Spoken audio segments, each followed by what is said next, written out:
আমরা যে জিনিসটি জানার চেষ্টা করব, যেই কথাটি বলছিলাম আপনাদেরকে প্রথমেই, যে আমরা নামাজও পড়ি, অনেক মানুষ নামাজও পড়ে, অন্যায় কাজও করে, দুর্নীতিও করে, ঘুষও খায়।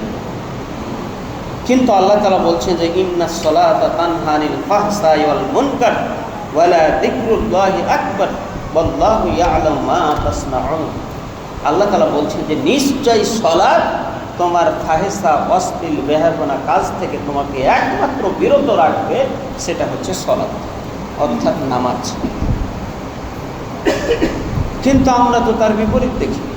এরকম সম্পর্কে একটি হাদিস হযরত আবু হুরায়রা থেকে বর্ণিত, যা রাজুলুন ইলান নবী সাল্লাল্লাহু আলাইহি ওয়াসাল্লাম, এক ব্যক্তি নবী করিম সাল্লাল্লাহু আলাইহি ওয়াসাল্লামের কাছে আসলেন।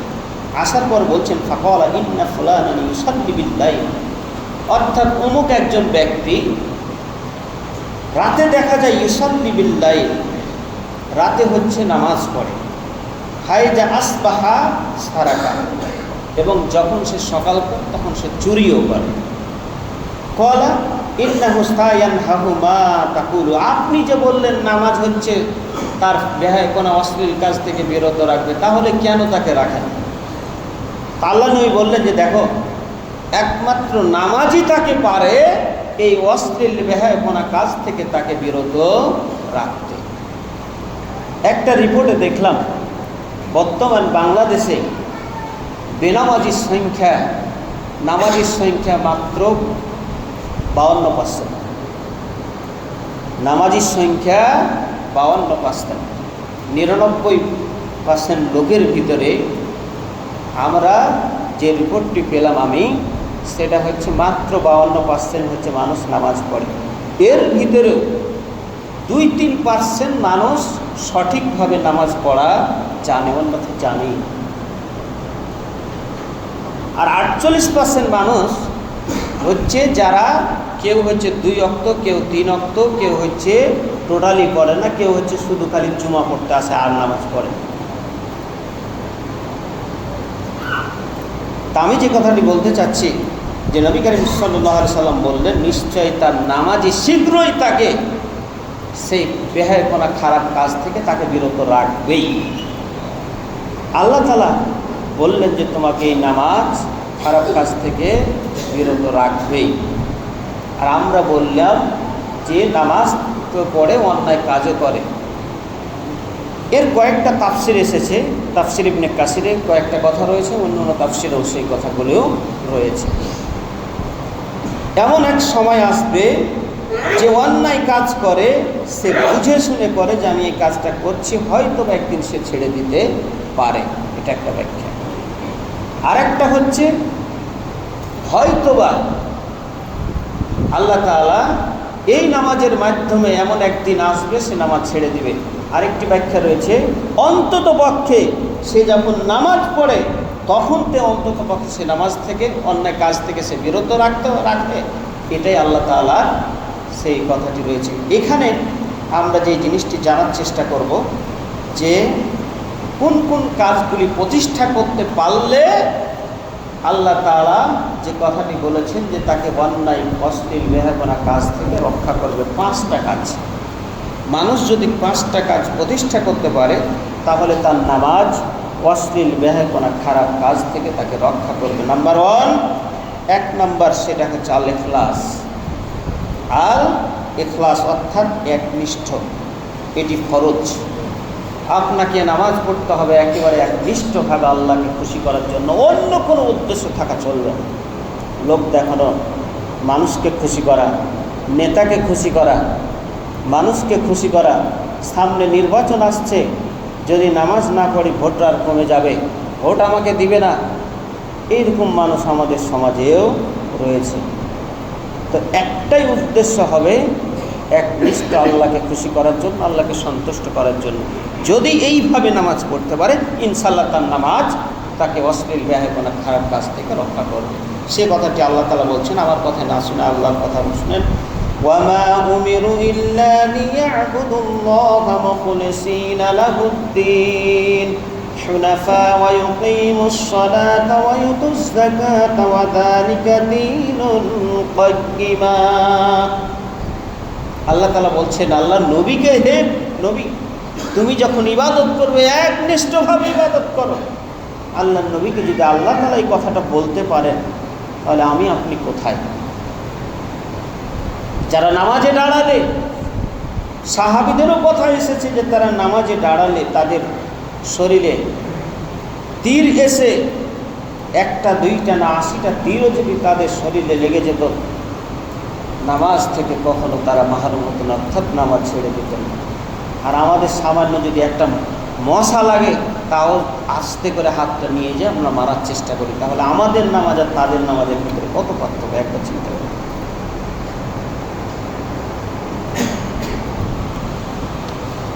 এটা হচ্ছে সূরা আল বায়্যিনা, আয়াত নাম্বার 5। এখানে সেই কথাটি রয়েছে, তোমরা যদি এই কাজটি করতে পারো, একনিষ্ঠভাবে ইবাদত করতে পারো, আল্লাহকে খুশি করার জন্য করতে পারো, তাহলে জেনে রাখো এটাই হলো সঠিক দিন, এটাই হচ্ছে সঠিক কথা, এবং এই কথাটি হলো দিনের হলো সঠিক মানদণ্ড।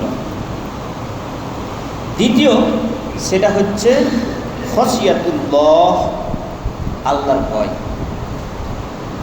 একমাত্র আল্লাহর ভয় থাকতে হবে, অন্য কোনো ভয় থাকলে চলবে না, অন্য কোনো ভয় থাকলে চলবে না। আল্লাহ তাআলা সেই কথাটি সূরা আল মুমিনুন 23 নম্বর সূরা 1 এবং 2 নম্বর সেই কথাটি বলছেন, قد أفلح المؤمنون الذين هم في صلاتهم خاشعون। হে পৃথিবীর মানুষ, قد أفلح المؤمنون, পৃথিবীর মানুষ তোমরা শুনে রাখো, মুমিনরা হচ্ছে সফল কাম হয়ে গেছে। তার ভিতরে একটা বৈশিষ্ট্য, আল্লাযীনা হুম ফি সালাতিহিম খাশিউন, যারা নামাজে কি করে, বিনয়, নম্র, ভদ্র, ভয় ভীতি নিয়ে নামাজ আদায় করে। এটা হচ্ছে দ্বিতীয়। তৃতীয় নাম্বার যেটি, যিকরুল্লাহি তাআলা, অর্থাৎ যে জিকির আজকার, অর্থাৎ যে দোয়াগুলো পড়বো, সূরাতুস সানা, সূরা ফাতিহা, অন্য একটি সূরা, আত্মাহিয়াতুল দুরূদ শরীফ, যে রুকুর তাসবিহগুলো, এই তাসবিহগুলো আমরা যেগুলো পড়ব, সেইগুলোর অর্থ যদি জানা থাকে, তাহলে এদিক সেদিক আপনার মন যাবে। কিন্তু সেই দোয়াগুলোই তো ভালো ভালো আমাদের মনে নাই, অর্থ তো দূরে থাকে। এই জন্য দেখা যায় এদিক সেদিক কোন দিকে মনে যায় আমরা নিজেই বুঝতে পারি না। এরপরে চতুর্থ নাম্বার, সেটা হচ্ছে রাসূল সাল্লাল্লাহু আলাইহি সাল্লামের সুন্নাহ মোতাবেক সালাত আদায় করা। যেইভাবে আল্লাহর নবী পড়তে বলেছেন, ঠিক সেভাবেই সালাত আদায় করা। আমি আপনি মন মতন সালাত আদায় করলে হবে না। এমনও মানুষ আছে যারা রুকু করে, তাদের রুকু ঠিক হয় না। নামাজের 3টা গুরুত্বপূর্ণ জিনিস, এই 3টার একটা যদি অনুপস্থিত হয়, তাহলে তার নামাজ হবে না। এটা আমি বলি না, আল্লাহ নবী বলেছেন। একটা হচ্ছে আতহর, অর্থাৎ তহুর, মানে পবিত্রতা। আপনার পবিত্রতার যদি গরমিল হয়ে যায়, কিছু সামান্য ত্রুটি বিচ্যুতি হয়, উজু যদি ভালোভাবে না হয়, নামাজ হবে না। বাকিগুলো সব ঠিক আছে, একটা বাদ, নামাজ হচ্ছে বাদ। দ্বিতীয় যেটি, সেটা হচ্ছে রুকু। রুকু অর্থাৎ রুকু যদি ঠিক না হয়, আজকে অধিকাংশ মানুষ 50-60 বছর থেকে নামাজ পড়ে, অনেকের রুকু হয় না ঠিকভাবে। তৃতীয় যেটি গুরুত্বপূর্ণ, সেটা হচ্ছে সুজুদ, অর্থাৎ সিজদা। অনেকেই আমরা সিজদা করতে জানি না। তাই যেটি বলছিলাম, যে ইবাদতটি করতে যাব, রাসূল সাল্লাল্লাহু আলাইহি সাল্লামের সুন্নাহ মোতাবেক কীভাবে সেই কাজটি করলে, আমি তো কাজটি করছি, কষ্ট করে আমি নামাজ পড়তে আসছি, কাজকে আমি বাদ দিয়ে কাজ ছেড়ে নামাজ পড়তে আসছি, তাহলে যেইভাবে কাজটি করলে আল্লাহ পূর্ণাঙ্গ সওয়াবটি দিবেন, আমি সেটা জানার চেষ্টা করি, জেনে সেটা আমল করার চেষ্টা করি। এখন যদি আমি না করি, তাহলে তো সেদিকে কাজও মিস গেল, এদিকে এসেও আমার কোনো সওয়াব হলো না, তাহলে সব দিকে শেষ। এরপরে 5ম নাম্বার যে একটি গুরুত্ব দিতে হবে, সেটা হচ্ছে কাসবুল হালাল, অর্থাৎ হালাল রুচি। যে কোনো ইবাদত কবুলের পূর্ব শর্ত হচ্ছে হালাল রুচি। একটা লম্বা হাদিস রয়েছে, সময় বেশি নেই।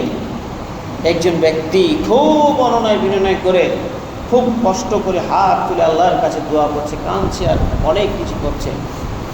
আল্লাহ বলছেন যে দেখো, ওর পোশাক হারাম, খাদ্যটা হারাম, কিভাবে আল্লাহ তাআলা তার দোয়াটা কবুল করতে পারে? অর্থাৎ তার দোয়া আল্লাহ তাআলা কবুল করবে না।